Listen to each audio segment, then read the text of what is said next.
timing of Jesus' birth. And as you and I just read a while ago, some of the very important facts that mentioned in the book of Luke and the book of Matthew. We see it mentioned about Caesar Augustus issued a decree to take a census. That's the first thing. Then secondly, we also see that at that time, Quirinius was the governor of Syria. And then we also heard about that Mary and Joseph traveled all the way from the town of Nazareth in Galilee to Judea. And they went there into Bethlehem, and there also there's appear that there was the shepherd. At the time that Jesus was born, there were shepherds living out in the fields nearby and keeping watch over the flocks at night. So what else? What are the other things that you and I can see from here and explain to us that the time of Christmas is on the winter and is on December? Now, first of all, we are going to look a little bit closer into the timing of Jesus' birth. Now, as we just read a while ago, that Caesar Augustus ordered a census to be carried out in the Roman world. So, if we look from the history, when we look from the time of Caesar Augustus, from the time of Quirinius, and then from the time of the shepherd, we are going to see a very close picture of the time when the Lord Jesus was born. Augustus, according to his history, conducted the census of the Roman people for 3 times. The first time will be from 28 BC. The second time will be on 8 BC. And the third time is on 1480. So now we can close up a little bit that we for sure it would be around 28 BC. It is too far. How about the 8 BC? So we are going to look into the 8 BC, talking about the census by the Augustus. And if this census is given by this time, so it means that the Lord Jesus was born around this time. Now, Roman Empire was a very large empire. And before the census can reach to every town and in every other nation that was under the rule of Roman Empire, it could take many years.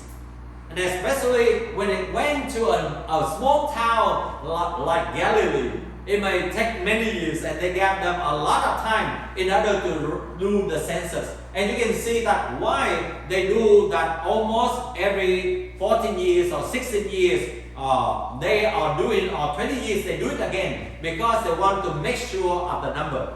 But at the same time, they want to see that there would be certain places have not done it. So they just try to do it. So meaning to say, in order for one census to be accomplished, it could take 1 decade or even 10 years or even more.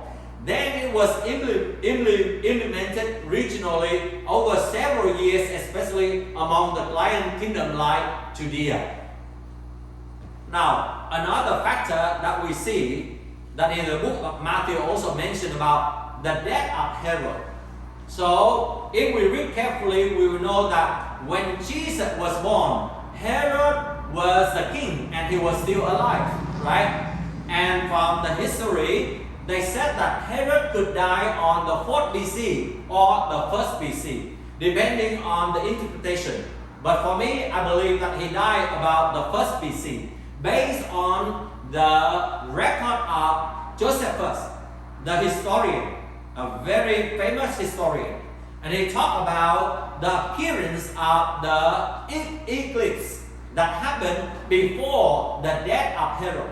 And according to the history, that eclipse, it took place around 2nd BC or 1 BC. So meaning to say that Herod could die by 1 BC. Now, if Herod died by the 4th BC, so meaning to say Jesus should be born about the 5th or the 4th BC, right? Before his death. If Herod was dead by 1 BC, then Jesus could be born around the 3rd or the second BC or even the first BC. So now we can narrow down a little bit. For sure, Jesus was born around the 5th to the 1st BC, depending on the facts that when we decide when Herod died. So for sure, for me, I explained to you because there are many astronomical events that happen, and especially the eclipse that happened in the 2nd and even the 1st BC. So, and that will fit most of the biblical writing like Luke and Matthew. Now, I share with you on Sunday and on New Year about many astronomical events, or we call the celestial body in the heavenly, the things that happen, and all of these things point to the time and signify and tell and predict and reveal that there is a king to be born in the Jewish community. That's very clear. Now, in the 7th BC, we see that in the 7th BC, there was 3 times of the Jupiter and the Saturn conjunction. And this is a very rare. It's happened 3 times. And the Babylonian, the Parthian, and the Persian Empire, the astronomers or the royal astronomer of this empire own record about this event. And they all come to the conclusion. Why they come to this conclusion? Because they can predict, and they can also, maybe they heard about the biblical prophecy about the Messiah to be born in their kingdom due to the existence of the large population of the Jewish people who were taken into captivity into Babylon and Persia by the 5th and the 6th BC. So they said, all of them will say like this. For 3 times, all of these astronomers will also predict the birth of a new Jewish king. Or sometimes they said the rise of the ruler. And many times they said the king from the west, meaning to say about the Jewish according to their geography. So all of these times they wrote and they said the same thing. The birth of a new Jewish king. Now, as I shared to you, that this happened earlier than the time before the Magi traveled, so that they could understand what does it mean, and they could make the preparation. Now, on the 5th BC in China, there was a period of the guest star, and the Chinese ancient astronomer explained and said that this star destined someone to be great. That is their explanation. They are talking about the changing epoch, a new era. And then on the 5th and the 4th BC, there happened the new star, and this is recorded in the Babylonian and Persian Empire by their own royal astronomers. They record about the new star, and they predict the royal birth or the dynastic change or the changing of a new kingdom. So from the 7th BC to the 5th BC to the 4th BC, now for sure the ancient astronomers can say for sure that these signs are not just by chance. All of these conjunctions, all of the appearance of this unique star, they draw it. I don't put it there. But you can go on the Google or ChatGPT and you can look on the appearance of this star. This conjunction is a little bit weird. And that's why it can tell something special about the coming king.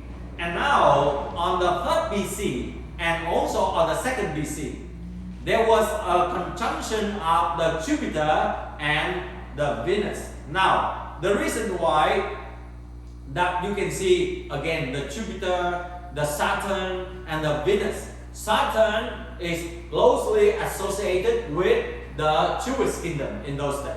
Okay, and when we talk about the Jupiter, according to them, it talks about the royal and it talks about the divinity. When they talk about the Venus, it talks about the morning star. Now, you and I can easily understand who is that morning star referred to. The morning star referred to here for sure, that is about the Messiah or the Lord Jesus Christ. It talks about the birth of a new king in the Jewish society or kingdom, and it's happened, and every time all of these conjunction or all of these phenomena happen, and all of the ancient astronomers always predict about who? About the birth of the Lord Jesus Christ as we knew today. Now on the 2nd BC, the comet was out of Altair. Now Altair in the Chinese astronomy in those days, they explain it is the new epoch, but it's also the perfect sacrifice. Who is the perfect sacrifice? No one else except the Lord Jesus Christ. He came as a sacrifice, as an atonement to redeem all of us. So, and then on the 1st BC, this happened very clear. We call the ball star at Aquila. And all of them will say for sure, this, the new king, already been born.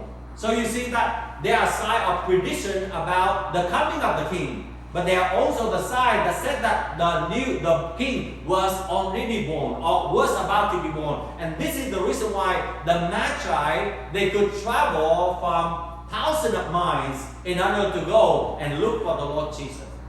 So from all of these incidents that you can see, and together with the solar eclipse on the 2nd and the 1st BC, and that's why I believe that Jesus was born about the 1st BC. And that is also go in line with the dividing of the history of humankind, what we call BC and AD. Okay. Both Matthew and Luke recorded that King Herod was still alive, and they say that Jesus was born in Bethlehem in Judea. So the time right now we can say around that one. So many people said about from 5th to 1 BC. But from my evidence here, that I can say that Jesus was born around the 2nd or the 1st BC. Now, the second question is, you and I begin to ask, what month that Jesus was born? We just mentioned about the year, right? I just give you explanation about the year. And how about the month? Is it in December or some other certain time of the years? Or is this a pagan practice that copied by the Christian in the early church? Now, all of us will begin to see, like I explained to you about the eclipse that happened, and the eclipse happened before the death of Herod. And the eclipse happened on the 2nd BC and the 1st BC. So probably Herod also died around the 1st BC.